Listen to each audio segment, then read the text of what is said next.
모두 기쁨으로 홍보는 했었지요.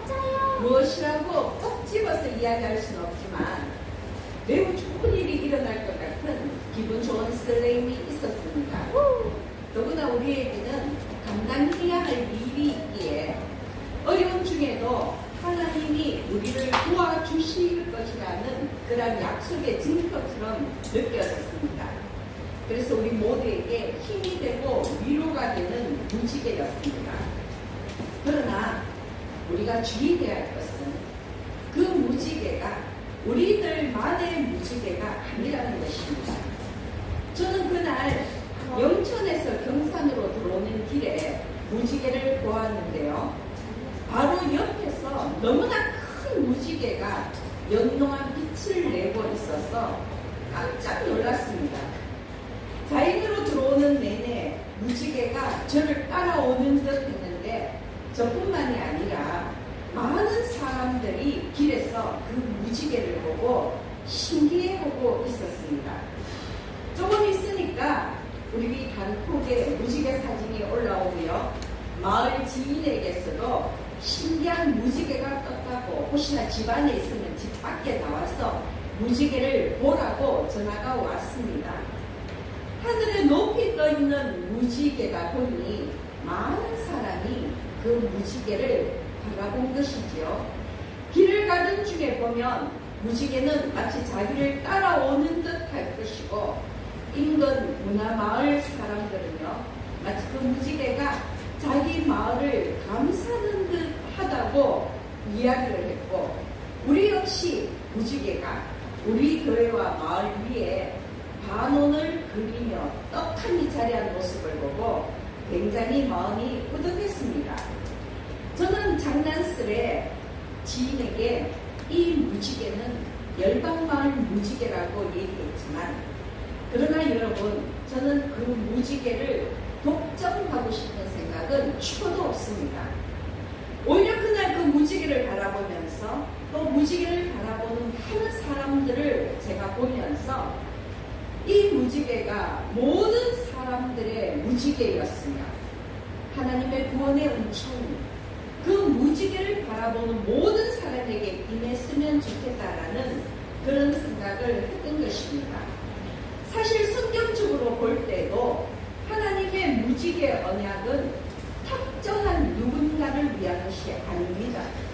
노아 때 홍수 심판이 끝난 후 하나님께서 무지개를 보여주신 이유는요. 오늘 우리가 본문 말씀을 읽었듯이 다시는 모든 생물을 홍수로 멸하지 아니할 것이라는 땅을 멸할 홍수가 다시는 있지 아니할 것이라는 약속의 증표로 삼으셨기 때문입니다. 창세기 9장 13절입니다. 제가 다시 한번 읽어보겠습니다. 내가 내 무지개를 구름 속에 두었나니 이것이 나와 세상 사이의 언약의 증거니라. 여러분 그리고 이어지는 말씀을 계속 보면요. 하나님의 이 언약은 누군가를 특정한 것이 아니라는 것입니다.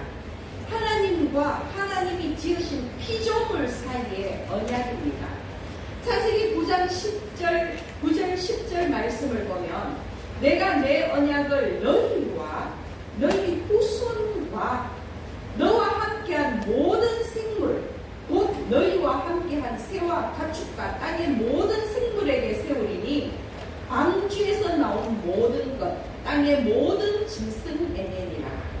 여러분 하나님은 이 구원의 언약 무지개 언약을요 방주에서 살아남은 사람은 물론 하나님께서 방주로 들이신 그 새와 가축과 땅의 모든 짐승들에게 그 육체가 있는 모든 생물들에게 이 언약을 주셨다는 것입니다. 이 말씀처럼 하나님의 무지개 언약은 모든 세대에 걸쳐서 너희 후손이라고 분명하게 말씀하셨기 때문에 모든 세대에 걸쳐 세상의 모든 피조물들에게 주신 하나님의 구원의 언약이라는 것입니다. 그래서인지 크리스찬이든 넌 크리스찬이든 무지개를 보면 모두가 기쁨과 소망이 생기는 것 같습니다. 어쩌면 하나님의 이 무지개 언약의 영적인 DNA가 모든 사람들 속에 내재되어 있기 때문이 아닐까 하는 생각까지도 해봅니다. 여러분, 무지개 과학적 생성 원리는 다 아시지요? 그런데 무지개라는 이 말의 뜻을 찾아보니까요, 무지개라는 말은 물로 만들어진 문이라는 의미가 있었습니다. 용비어천가에 나오는 옛말은 무지개인데, 물의 옛말이 멀이죠. 거기서 리을이 탈락하고요. 여기서 지게라는 이 우리말은 문이라는 뜻이랍니다.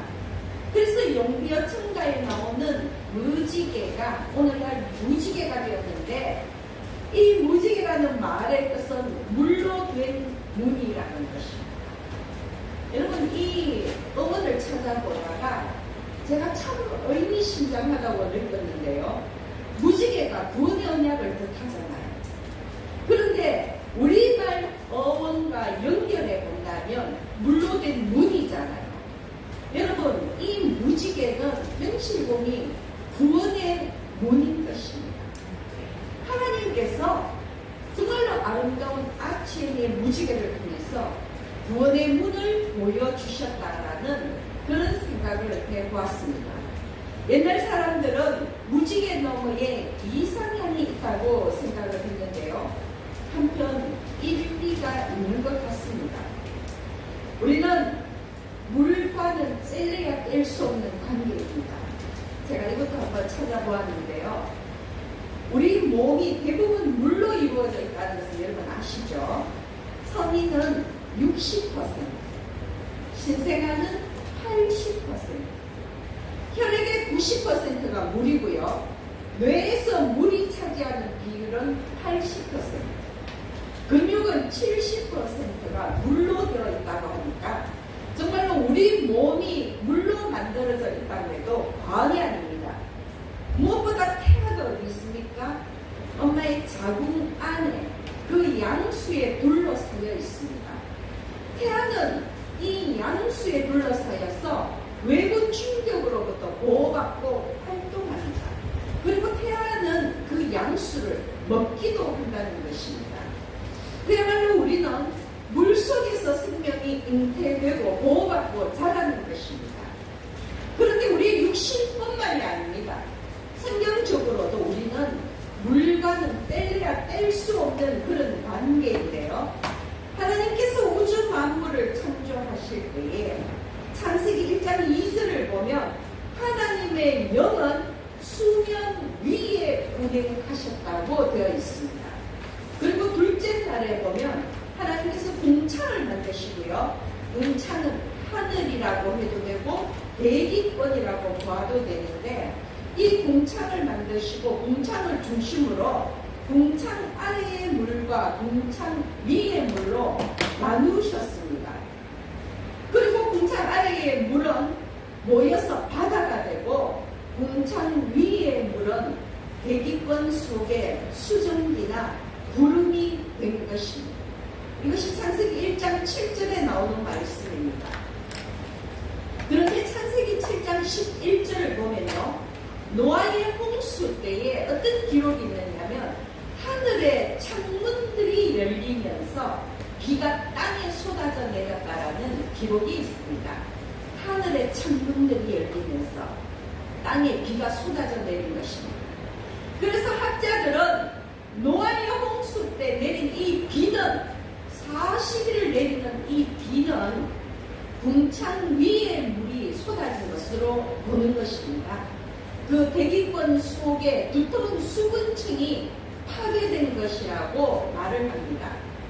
여러분, 물에서 태어난 인류가 물로 심판받는 참으로 아이러니한 상황이 생긴 것입니다. 그러나 하나님은 물로 무지개를 만들어서 구원의 언약을 세우셨고요. 또 우리는 물로 세례를 받고 죄를 씻습니다. 여러분, 이 영육 간의 물은 구원과 심판의 이중적인 의미를 담고 있다는 것을 우리가 성경 말씀을 통해서도 알 수가 있는 것입니다.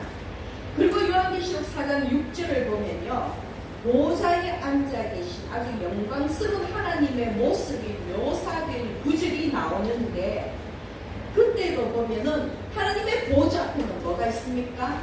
수정 같은 유리 바다가 있다고 합니다. 하나님의 보좌 앞에 너무나 맑은 바다, 물이 있다는 것입니다. 그리고 계시록 22장 1절 2절을 보면요, 여러분 이때는 하늘로부터 새 예루살렘 성이 내려오는데요, 이 새 예루살렘은 그냥 쉽고 단순하게 얘기해서 구원받은 자들이 가는 천국의 모습이라고 보면 됩니다. 계시록 22장 1절 2절 말씀인데요, 또 그가 수정같이 맑은 생명수의 강을 내게 보이니 하나님과 및 어린 양의 보좌로부터 나와서 길 가운데로 흐르더라. 새 예루살렘에 대한 이야기입니다. 여러분, 이 새 예루살렘에도 하나님의 보좌 앞에 있는 그 수정같은 물이 바다에서 흘러나와 생명수 강이 흐르고 있다는 것입니다. 이렇게 일일이 다 언급하기 힘들 정도로 이 외에도 성경에는 물에 관련된 기록이 넘쳐납니다.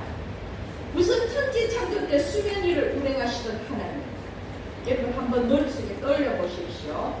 보좌 앞에 있는 그 수정 같은 물이 바다와 그리고 새 예루살렘 성에 흐르는 생명수 강, 여러분 노아의 홍수 심판, 그리고 또한 물로 되어진 이 무지개 언약, 그리고 물 세례를 받는 이 모든 것들을 이 정도만 언급해도 물이라는 성경 속에서 이 물이 가지는 의미가 생명과 관련되어 있다는 것을 알 수 있다는 것입니다. 여러분, 실제로 우리가 육신적으로도 사람은 물을 마시지 않으면 죽습니다.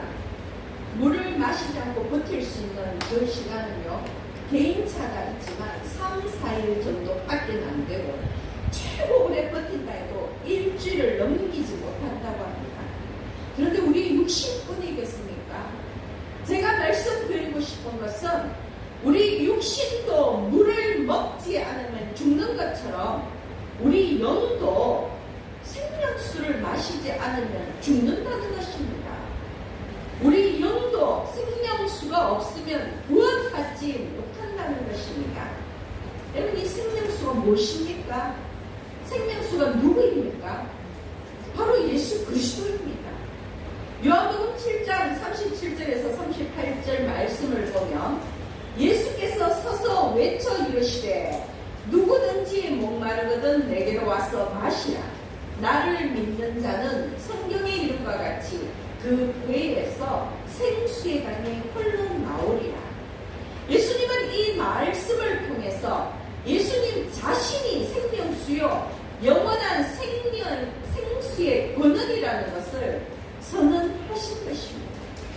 바로 이런 예수를 믿을 때 이 배에서 생명의 강이 넘쳐난다는 것은 성령 충만한 상태가 된다는 것을 비유한 것입니다. 그런데 여러분, 제가 이 말씀을 준비하다가 꼭 한번 다시 짚고 넘어가고 싶은 말씀이 생겼습니다. 여러분, 요한복음 3장 5절에 보면 예수님이 니고데모를 만나서 하신 말씀이 있습니다. 예수께서 대답하시되 진실로 진실로 내게 이르노니 사람이 물과 성령으로 나지 아니하면 하나님의 나라에 들어갈 수 없느니라. 예수님은 니고데모에게 물과 성령으로 거듭나야 하나님 나라에 갈 수 있다고 말씀을 하셨습니다. 그런데 여러분, 여기에서 이 물이 단순한 물 세례만을 의미하겠습니까? 여러분, 이 물이 단순히 H2O라는 이러한 물리적 물을 의미하겠습니까? 아니겠지요. 여러분, 여기에서 물과 성령으로 거듭나야 한다고 할 때 이 물은 생수의 근원이신 예수 그리스도를 의미하지 않나 하는 생각을 해보았습니다. 의식적으로는 물론 우리가 이 신앙에 입문할 때에 물세례를 받습니다. 형식적인 물세례를 통해서 우리가 지난 잘못을 씻고 깨끗하여지는 것이지만, 사실 여러분, 우리를 깨끗게 하는 것이, 우리 영을 깨끗게 하는 것이 H2O 물입니까? 아니지 않습니까? 그것은 육신적으로 보여지는 형식적인 것이지, 우리 영을 맑게 하는, 우리 영을 성결케 하는 것은 바로 생수의 근원이신 예수 그리스도라는 것입니다. 그래서 물과 성령으로 거듭나야 한다 할 때, 이 물은 단순한 물리적인 물이 아니라 바로 예수 그리스도의 복음을 의미하는 것이라고 다시 한번 여러분에게 짚어드리고 싶습니다. 여러분, 그리고요, 물과 성령으로 거듭나야 한다는 것은 물세를 받은 후에 나야지만 성령 충만을 입는다, 이 의미가 아니라 우리가 예수 그리스도를 믿음으로 말미암아 성령 충만함을 입게 된다는 것입니다. 여러분, 물과 이 성령이 따로가 아니라 물과 성령이, 즉 예수와 성령이 결합하는, 연합된 그런 상태라는 것을 의미하는 것입니다. 이해하시겠습니까? 그리스도를 믿음으로 말미암아 우리가 죄사함을 받고요, 예수 그리스도와 연합하여 새로운 삶을 살아가는 것, 그것이 바로 거듭나는 것입니다. 그것이 물과 성령으로 나는 것입니다. 그래서 저는 생수의 근원이신 예수 그리스도를 생각할 때에 이 물로 만들어진 무지개 언약은 분명 예수 그리스도를 통한 구원의 언약이라고 생각을 합니다. 하나님께서 홍수 심판 후에 이 물로서 무지개를 만들어서 보여주셨습니다. 이 무지개를 구름 속에 둔다고 말씀하셨습니다. 구름은 곧 하나님의 권능입니다. 물론 우리가 과학적으로, 현상적으로는 구름이 있어야지만, 이 수증기가 있어야지만 무지개가 생기겠지만, 우리가 영적으로 볼 때 구름은 하나님의 권능을 의미합니다. 여러분, 이 무지개는 바로 예수 그리스도 구원의 언약, 예수 그리스도를 통한 구원의 언약이라고 생각되어지는 것입니다. 하나님은 죄악이 번성한 세상을 심판하셨지만, 이후로는 다시는 물로서 세상을 심판하지 않겠노라 말씀하시면서 무지개를 보여주시고, 이 무지개로 언약의 증거를 주셨습니다. 이 말씀은 이후로는 예수 그리스도로 말미암아 구원의 기회를 주신다는 것입니다. 하나님이 홍수로 세상을 심판하셨지만, 여러분, 이 사고의 전환이 필요합니다. 하나님이 홍수로 세상을 심판하셨지만, 하나님께서 물로서 세상을 파괴하신 것이 아니라는 것입니다. 하나님은 이 물로서 세상을 정화하신 것입니다. 깨끗게 하신 것입니다. 여러분, 우리가 홍수 심판하니까 하나님께서 물로 세상을 파괴한 것처럼, 마치 하나님은 파괴의 하나님이냐 이렇게 생각할 수가 있는데, 하나님은 물로서 세상을 정화하신 것입니다. 세상의 죄악을 씻어버리신 것입니다. 그리고 하늘의 무지개를 보여주시면서 예수 그리스도로 말미암아 새로운 시작을 약속하여 주셨다는 것입니다. 그래서요, 구약 시대로 끝난 것이 아니지 않습니까? 예수 그리스도 복음의 그 신약 시대가 열렸고 새로운 시대가 우리 앞에 펼쳐지는 것입니다. 앞서 말씀드렸듯이 하나님의 무지개 언약은 누군가를 위한 것이 아니라, 이 예수 그리스도 구원의 언약은 보편적인 언약입니다. 하나님의 피조물들을 향한 언약이라는 것입니다. 누구나 예수 그리스도를 믿기만 하면 구원받는다는 것입니다. 그러나 유대교를 믿는 유대인들은 예수 그리스도를 하나님으로, 독생자 예수로 인정하지 않았습니다. 그래서 예수님이 스스로를 하나님의 아들이라고, 독생자 예수라고, 구원의 문이라고 말씀하셨을 예수님을 신성 모독죄로 몰아서 십자가에 못 박은 것입니다. 물론 이 모든 것들은 하나님의 구원의 섭리요 그 얘기지만 유대인들은요 자기들 민족만 하나님에게 구원의 선택을 받았다는 선민의식을 가지고 있었기 때문에 타민족을 이방인이라 칭하면서 굉장히 다른 민족에 대해 우월감을 가지고 있었다는 것입니다. 그들의 그 선민의식과 그들의 그 우월감 때문에 오히려 그들은 예수 그리스도와 복음을 인정하지 않았던 것입니다. 자기들은 이방 민족과는 본질적으로 다르다고 생각한 것입니다.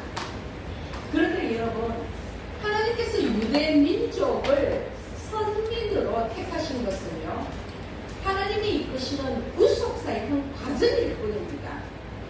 즉, 이 유대인들을 예수 그리스도의 그 복음이 지나는 그 통로로 사용하기 위해서 그들을 선택하신 것이라는 것입니다.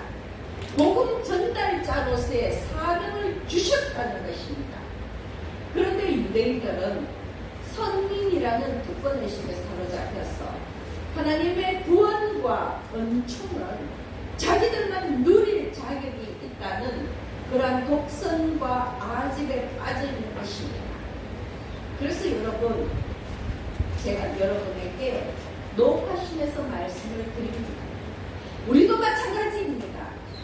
오늘날 크리스천들은 영적 이스라엘이라고 부릅니다. 그렇다면 우리 역시 예수 그리스도 복음의 통로가 되어야 하는 것입니다.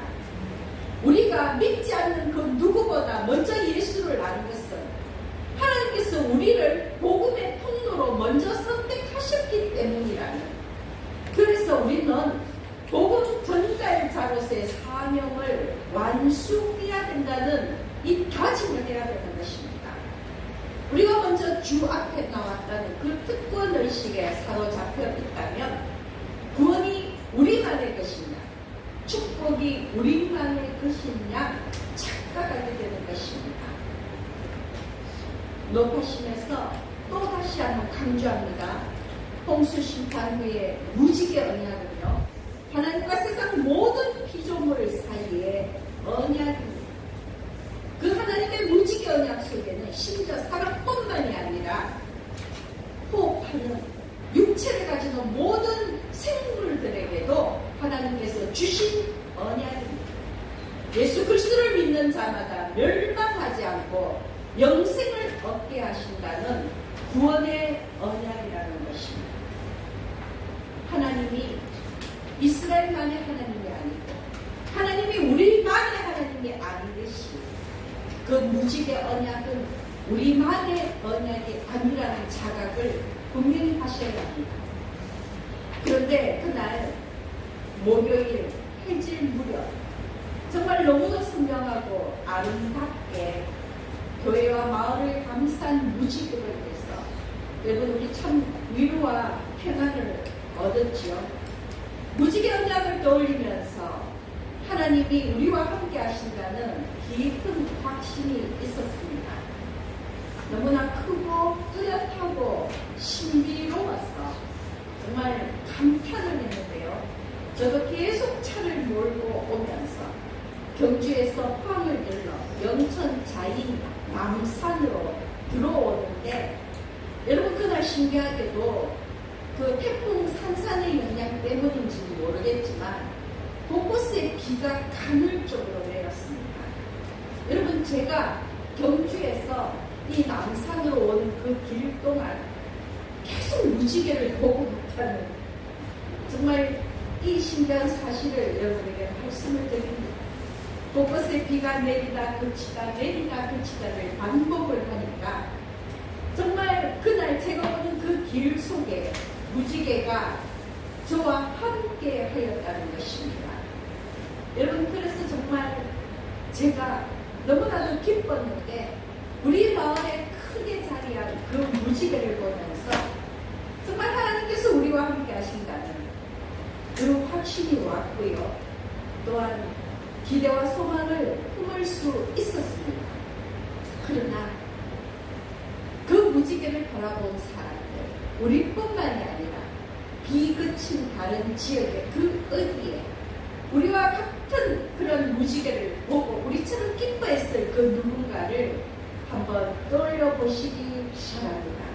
여러분, 정말 우리뿐만이 아니라 그들에게도 하나님의 구원의 언약이 임하고 하나님의 그 은총이 임하기를 간구해야 합니다.